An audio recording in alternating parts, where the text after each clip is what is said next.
Magnitude 7.4 nga linog sa Davao Oriental na bati sa dakbayan sa Ozamis. May report si Leoncio Medalio.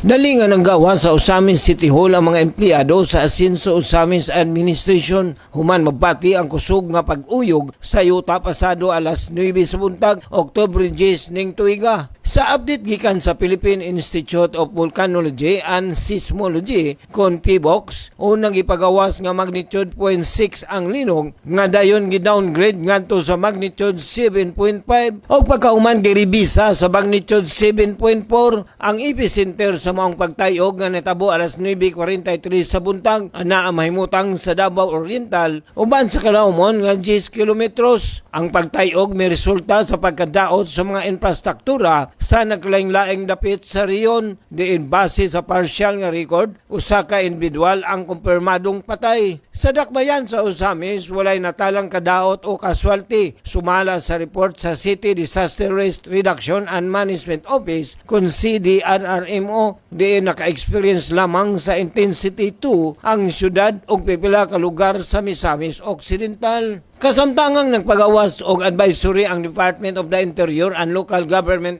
kun DILG aron ipahimangno sa mga residente sa coastal areas sa Eastern Samar, Southern Leyte, Dinagat Islands, Surigao del Norte, Surigao del Sur ug Davao Oriental nga mag-evacuate dayon ngadto sa mas taas nga lugar o mas layo sa baybayon human sa pagpagawas sa tsunami warning. Apan base sa pinakabagong impormasyon nga gipagawas sa DOST PBOX ala 1:43 sa hapon, Oktubre 10 ning tuiga, gikansela na ang tanang tsunami warnings human matala nga mikunod na ang epekto niini. Padayon pa nga gimonitor sa kauluhan ang maong insidente samtang nagpabilin gihapon ang pahimangno sa publiko nga magmatngon batok sa mga posibleng aftershocks ug uban pang epekto sa linog. Giawhag ang tanan nga magpabilin nga kalma ug magbantay sa opisyal nga pahibalo gikan sa PBOX, DILG ug local disaster offices ug dili magpakaylap sa mga impormasyong wala mapamatun-i aron malikayan ang kahadlok nga idulot nini ngadto sa katawan.